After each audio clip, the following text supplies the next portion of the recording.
Obviously, start off by want to thank our ownership. Just to operate how we want to operate during the season. It starts with them, just their support, their belief, the resources they provide.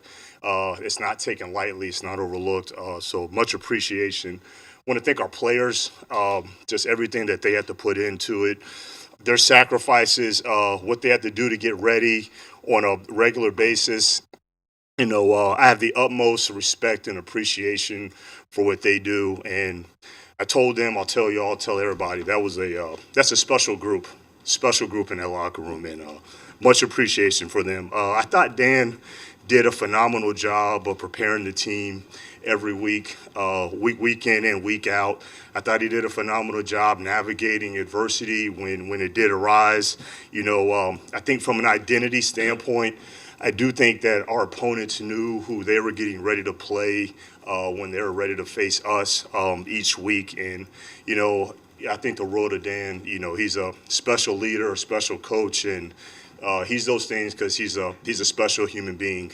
And just our whole coaching staff, really, just the countless hours that they put into from a preparation standpoint, teaching of players, developing players, the game plans every week. It's a lot that goes into it. So much appreciation to them. This was the first season where after we kind of did a revamp of our medical and performance staff this year, and I thought they did a phenomenal job. I couldn't have asked more. We couldn't have asked more for everything that they did. And our pro scouting department, the weekly advancement of our opponents, players being ready on deck whenever when we needed them.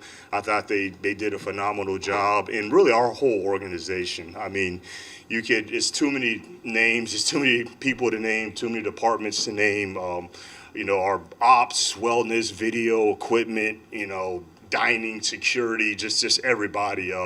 Everybody knows what our culture is, and they all know that it's an all hands on deck effort. It's an all hands on deck process.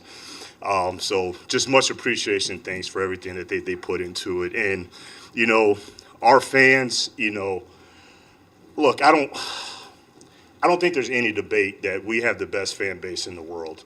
Hands down. I don't care what anybody says, any sport. Look, they made Ford Field tough this year. They made it a tough environment to play, and even our road games, those road atmospheres, they made it.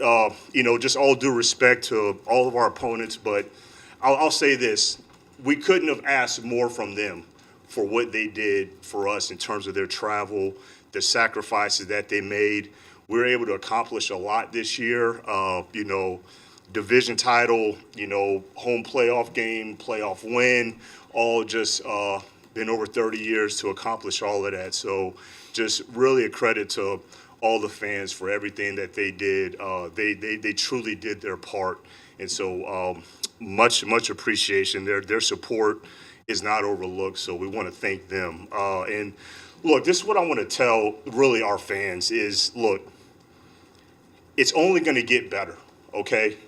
We're only going to get better, all right? I don't want anybody to think that this was a one-shot Cinderella magical journey that just happened. No, it's real, all right? This is exactly what it was supposed to happen. And I understand that based on history, from what's happened in the past, like I understand you have a season like this, it's easy to feel like this was kind of a one-shot, magical, lucky, cute story, which I'm tired of hearing. It was none of that. It's easy to think that, but no, every move that me and Dan make, it has been made to sustain what we are building. All right, every single move, and I'll say every single move we make and every single move we do not make is to sustain what we have been building. So it's real. Look, it's all to normalize what we're doing. All right. This is to normalize it. This is efforts to normalize it. Places Dan's been, it was normalized. Places I've been is normalized. That's why we're here. We're bringing this to normalize what this is right now, especially at least put all the efforts into normalizing this. But we love where we're at. This is supposed to be expected. It's a standard. We love the window that we're in. We just got finished with year 3. We're still building. We'll stick to our plan. We'll continue to put all our effort in to improve each year, which we've done, in my opinion, and we'll just stick to that. And look, I think we all know adversity that will always come. All right, adversity will always come. It arose, but that's why we're built on grit. All right, because we'll be ready for adversity because it's going to come regardless. And that's why we're always preaching grit, grit, grit. That's what we're built on. And look, we had injuries. We had injuries to our defensive backs. Gardner Johnson had suffered a big injury. Credit to him. He did a lot to battle back to help us out in the postseason. Emmanuel Mosley, he worked his tail off to come back from really his first real major injury, and got another one when he first stepped on the field. Bad luck, it happened, but that did open doors for others. I thought Vildor did a nice job when he was called on to step up. Ife Melifonwu, he had got his chance, and he did a really nice job to step up. But just talking to the fans, I just want them to know that over the next few months, don't get spooked this spring by speculation or negative talk or the entertainment news feed.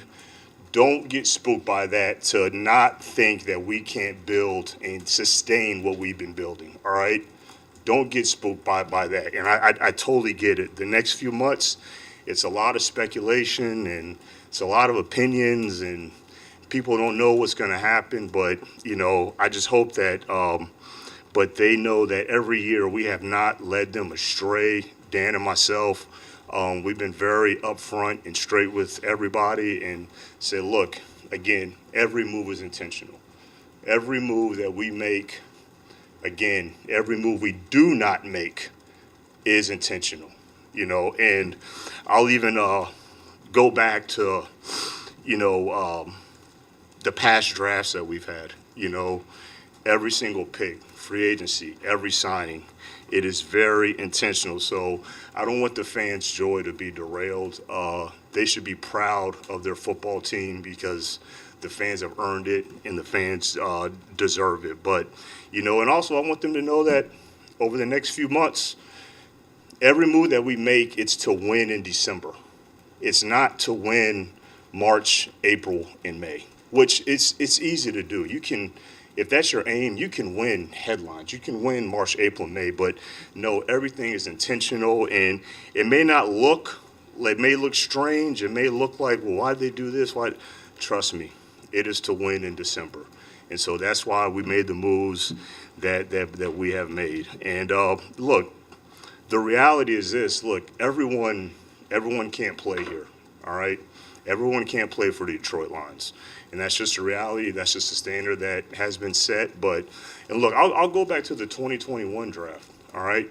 So the 21 draft, each pick from that draft was very intentional. And the reason why I go back to that draft, a couple reasons. For one, it was 2021, all right? We just finished the 2023 season. So that's when you're supposed to grade a draft, not the day after a draft. So, but when you look back at those picks, and those picks were not welcome by many in this room. Dave, you wanted us to pick quarterback. You didn't want us to pick Penei Sewell. People didn't want us to wait till the 4th round to draft a wide receiver. People didn't want to wait on a Derek Barnes to develop. But every single move was intentional and was made with intention, But also for reasons of what people might not say about, or what people might say about not sustaining. Look, they might say schedule. They might say, oh, we don't have all the picks. Look, back in 2021, we did not have multiple ones. We did not have multiple twos. We did not have 4 picks in the first 100, Now, we did have that, and we used those wisely. You guys didn't agree, but we used those picks wisely. But we had one extra pick in 2021. We had a comp third That was Iffy Melifonwu. Carlos, I know you said that was a miss, but that was the only extra. That was the only extra pick. So what I'm saying is, that's not required to sustain what we built going forward. So, just want to make sure that the fans just know. Look, we always said we'll draft, develop, sign our own, build through the draft, and we're just living that right now. So, just want to make sure the fans to stick with us. We got you. The fans have done their part. Keep doing your part. We'll keep doing our part. It's much appreciated.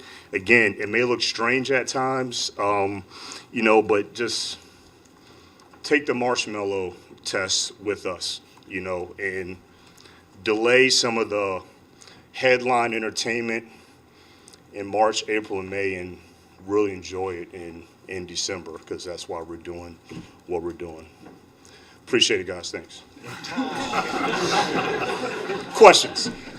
We talked to Dan last week, and he said the core is built here. Yes. And a lot of guys can evaluate talent in this league, but it's not just about bringing in talented guys. Now, they have to fit here. You just alluded to that, too, in your opening comments. What does that process mean? What does that mean? What does that player look like that's not a talented player, but fits what you guys have already built here and what you want to see moving forward? Yeah, that's a great question, Tim. Like I tell that to our scouts. Like, we have to get past just looking for the most talented player. Like, that's, in my opinion, that's the prerequisite of evaluation. That's who's the fastest, who's the strongest, who's got the most height. That's very coherent thing to do. No, it's how do you find the right intangibles in a football player, and that's what's made us who we are. And that's what I was saying about that 2021 class. That was very intentional to find those guys that had the intangibles. It's not that, we waited to the fourth round to pick a wide receiver. No, we wanted St. Brown. He had the intangibles that we were looking for to set our foundation. And so, and look, a lot of those guys, they're eligible for extensions now, and a handful of them are, But again, it just goes back to what we build and being very intentional about our intangibles and what we're looking for in Detroit Lions. For the record, I like Sewell. I did like some quarterbacks at the top there. No, you want us to pick quarterback. Not one but regardless. Can you speak to just some of the challenges that come with where you're at in this point? Is different than when you took over, right? Like, you do have to pay some guys. You do have to, you're picking later in the draft. So how does that, I know you still have the plan, right? But how does that make things different in terms of how you approach the It's going to be the same exact process. It's going to be the same exact plan. We're going to be very strategic, very selective. We're going to look for the same type of players. Again, it doesn't need to be, I know I referenced, when we've had, multiple ones, and so now we're picking later back. Actually, that's exciting for me. That's like, man, it's kind of back to, I think, 21 draft. The other reason why I love that draft is there was no combine. You know what I mean? It was like you either had to know the film and pick the right players or not, and actually know the player and have the right intangibles, where I think, back there you're picking football players. And we're always picking football players. It's just that when we pick football players high, y'all have bashed us, but we'll still continue to pick football players, and the guys is for us. So really, it doesn't change. Will it be different? Yes, it will be different. It maybe not be as many high-price external ads, but that's not required right now. So we'll just still keep sticking to our plan and go as normal. I think it's proven that it's worked so far for us. Great fact that you have to pay your own at some point. You maybe just alluded to that. How does that impact what you can or can't do in free agency, or maybe even what you want to do? Look, it's one pot. it's one, it's one pot. So you got to be very strategic of how those finances. That's what makes the league as great as it is. But you got to be very, very strategic of how that pot is divided up, or divvied up. But we'll be smart, and we'll make the right moves. But it just changes the landscape a little bit in free agency. You got to think back our first free agency, we didn't have any real resources to spend, and we had to be very selective and try to, find an Alex Anzalone or a Khalif Barnes and all those guys. I mean, a Khalif Raymond, but and then last year we had a little bit more resources, and we're able to get a Cam Sutton and a C.J. Gardner-Johnson. This year will be a little bit different, but we'll be smart. Brad, you said you don't want. You look at this football team, and it's a Final Four team. Eric, I'll get to your question. Go ahead. Yep, Final Four team. I'm just wondering, from your perspective, where do you think the team needs to improve so that they can take the next step and be Lombardi Trophy candidates potentially? I mean, we look to improve every single year. I don't think it's like one specific area. I think that's when you kind of run into danger there is when you think, you're good at something and you don't need to work on it anymore. So we'll always be kind of sharpen our tools in every area. And I don't think you can ever be perfect. There's no such thing. So we'll just kind of continue to look to improve in every area, and we will. And we've already started that process. And but again, where we ended up, it's expected. It'll be expected, heading in this year, like the way you framed that question, Super Bowl, that was a disappointment, that we didn't make it, and that, again, that wasn't man, we got lucky, it's what we expected, and fell short, but still accomplished a lot, but we'll improve in every area.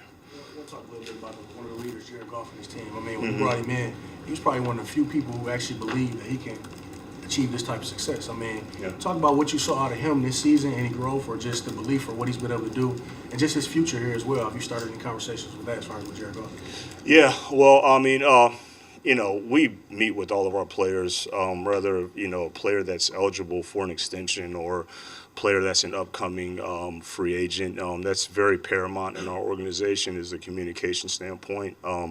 But, in terms of Jared, look, I've always had belief in Jared. You guys have always heard me that. I don't think, I don't know what more needs to be said from a leadership or performance standpoint or what more he needs to do in that regard. But in terms of the belief, as always, I think I said this to you guys before, is that, he got drafted in 16 and, he wasn't a full-time starter, but 17 was his first year as a full-time starter and he made the playoffs. And,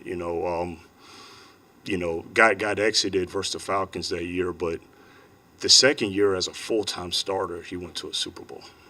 And what I didn't understand why his career was defined after he went to a Super Bowl a second year as a full-time starter. And so then when he came to us, I always had belief. So him doing what he did this past year or even the year before, it's not a surprise to us. I just know how he's wired. I know the talent he has. I know the leadership he has. I know his mental and physical toughness. I know what he's made about. And I think his peers and definitely his teammates recognize the same thing. So just happy that what he's done and, just couldn't be more proud of everything he's achieved. Right. You mentioned. Go ahead, Justin. Well, Carlos, go ahead, Sorry. and then Justin. You mentioned the defense and some of the injuries that you guys dealt with. One of the popular beliefs I think out there is that the reason the defense it's improved this year, but it hasn't reached the elite level that the offense has, is because of the talent level discrepancy. Yep. Do you believe that there is a discrepancy in the talent level, and how do you close that gap?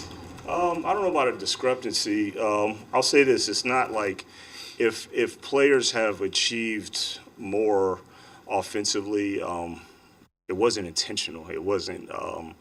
Let me make sure that the guys we select on defense don't achieve this or what the guys achieved on offense. But I kind of see it a little bit different. You may look at some names that may look a little bit more appealing, names that y'all have clamored for us to acquire in the past. But I do think that our players on defense played well together, and they worked well together, and they were a resilient group.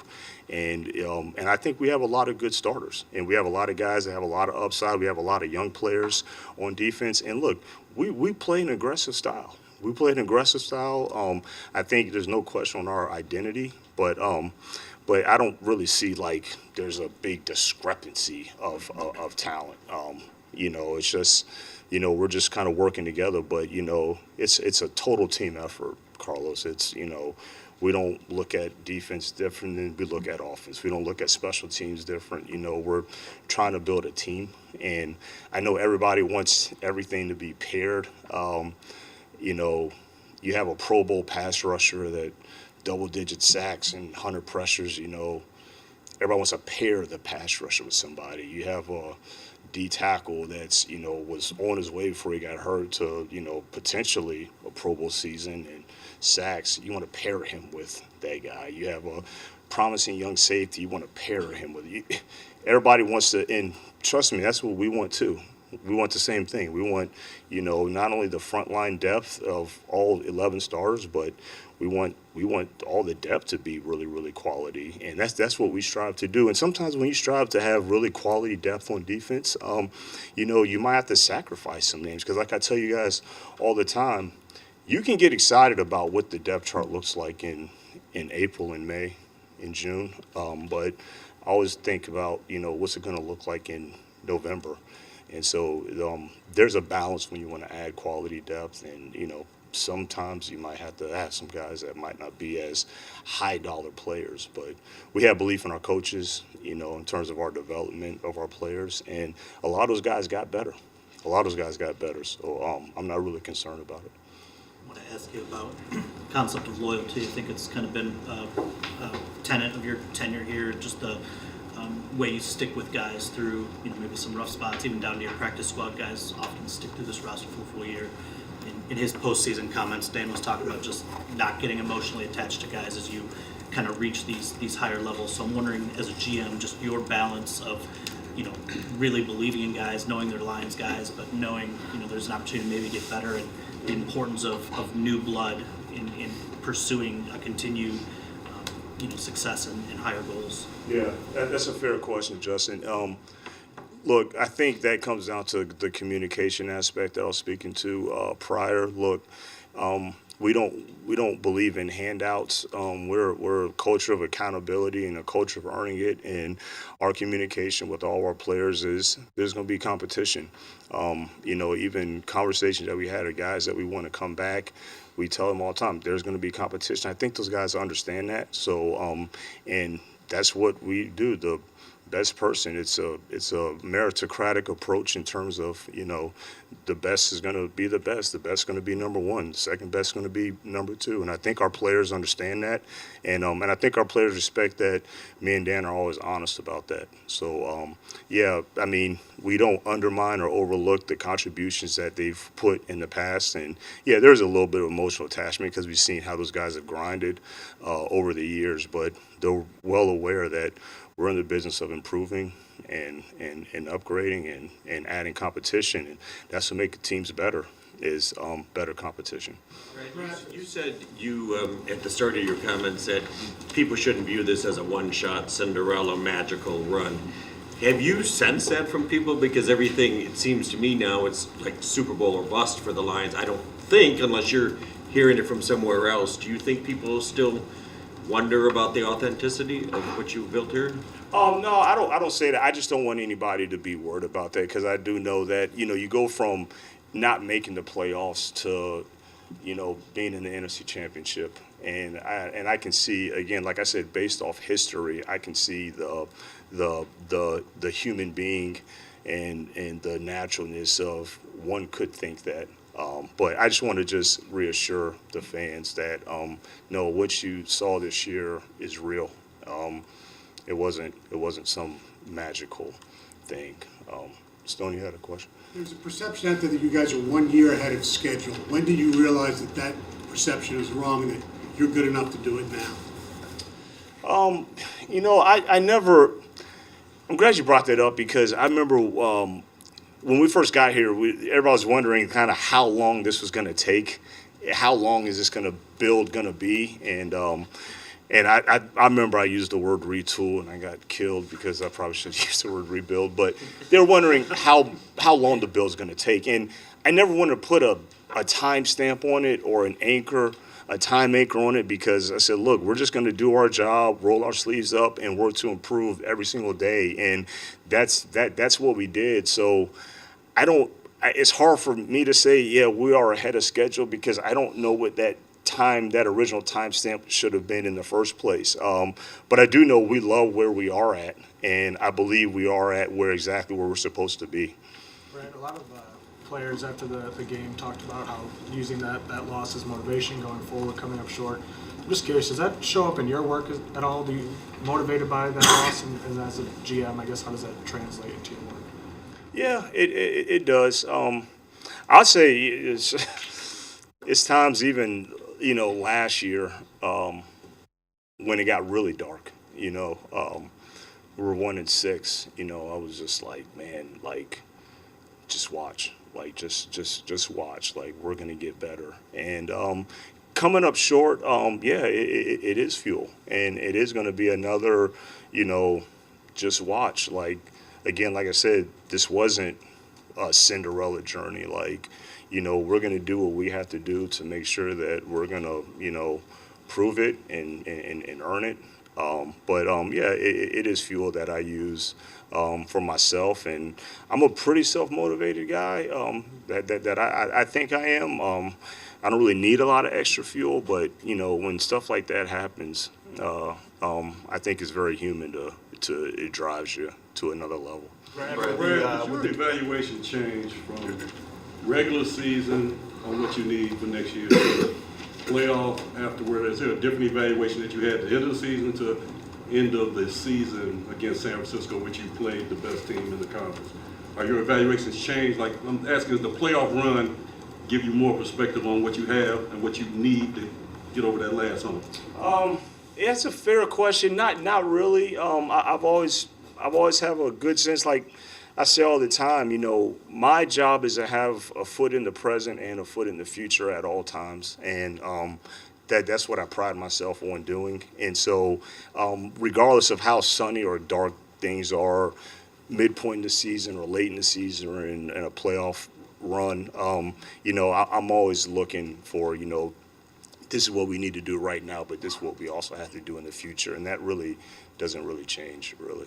With the NFL draft coming to Detroit, what does that mean for this community and for the outside, the non-Detroit community to have a window into what's Detroit look like? Yeah, I'm excited about having the draft. I've always one of the things when we moved here, I was I was shocked. Downtown Detroit.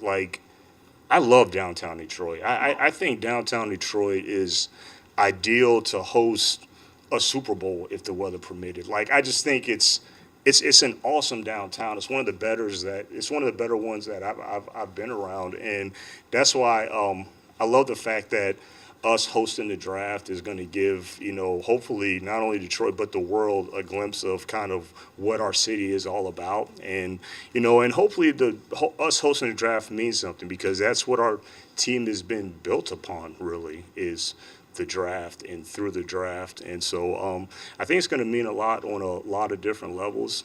But I'm just excited that, our city is going to get the recognition and the world's going to see. I just know that we're picking later, so they're going to be waiting to see if our pick, and if we trade out of the first round, then I'll just send a memo.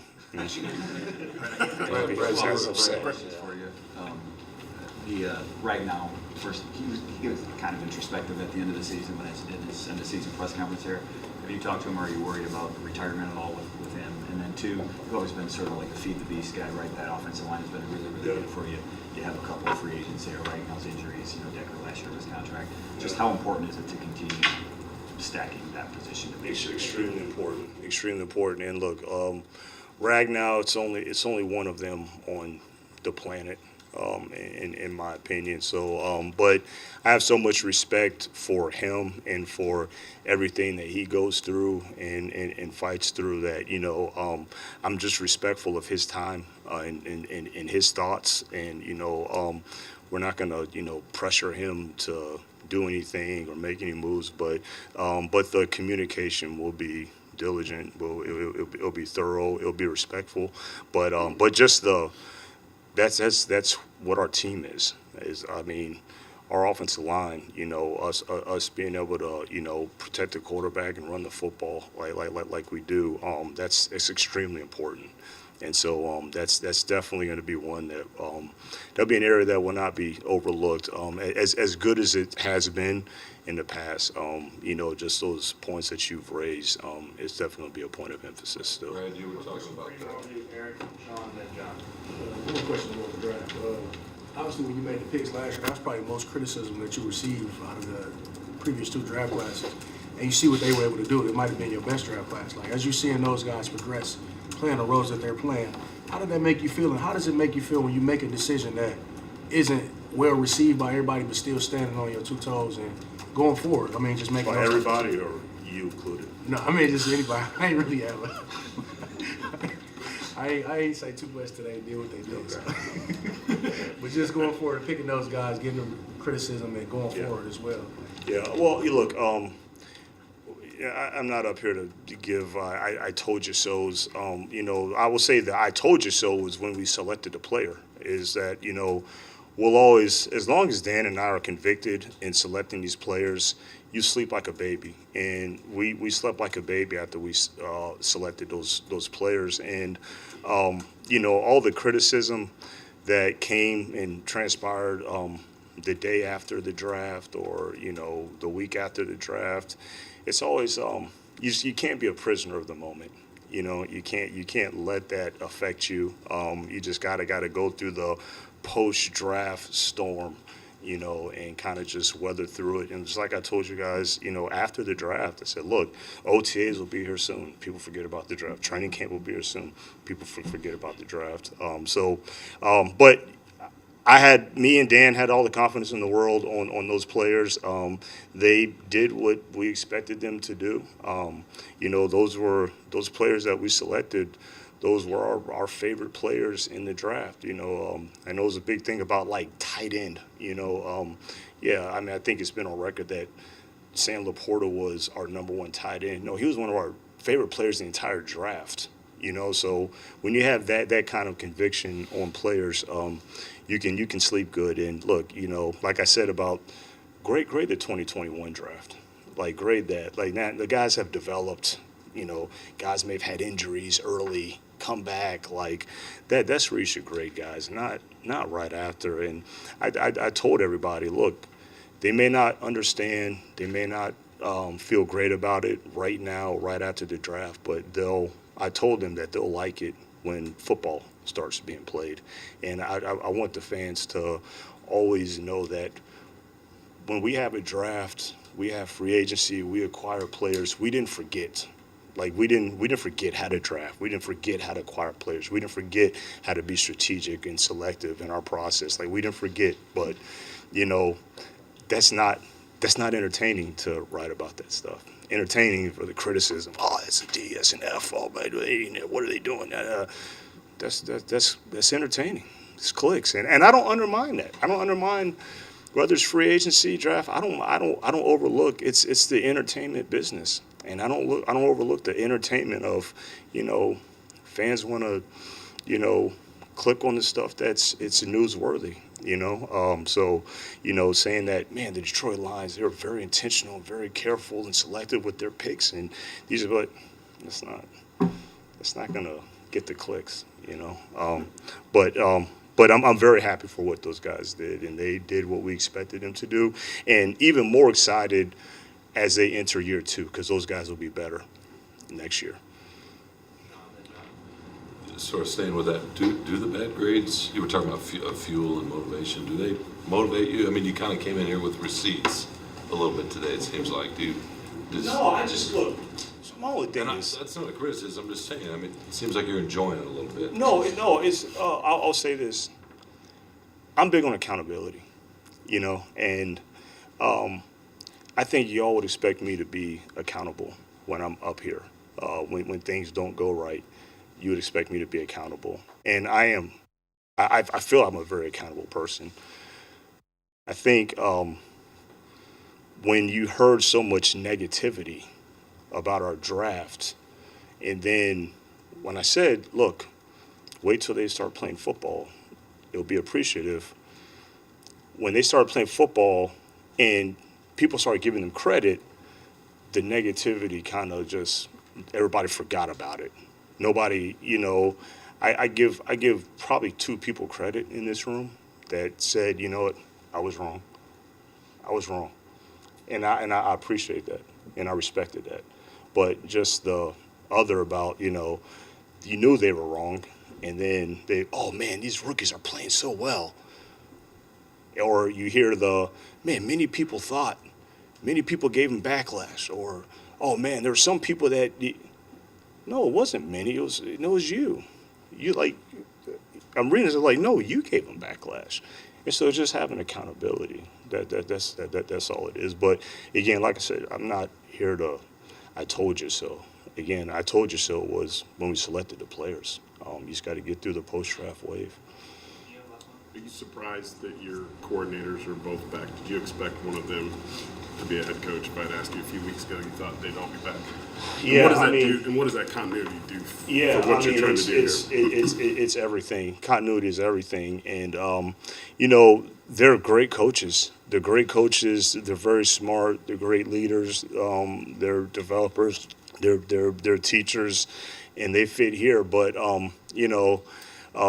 fortunate. I'm glad that they're back. I know we're a better team with that continuity.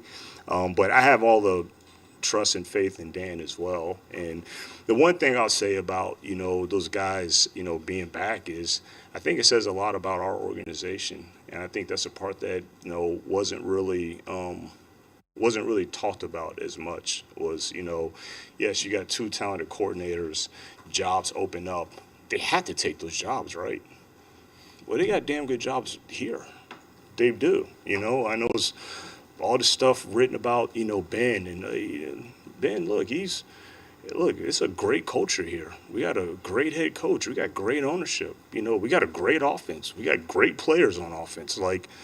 It's a great deal. So, and I'm not speaking for Ben. I don't know what his thoughts, but and that's the other thing is you got to just give people respect of the unknown. You don't know what goes through their decisions, and their decision-making process and all that. But very, very fortunate, and I do think it speaks a lot for our organization. Just to follow up, how does that help you make free agent pitches? I mean, how much easier is this destination to sell? It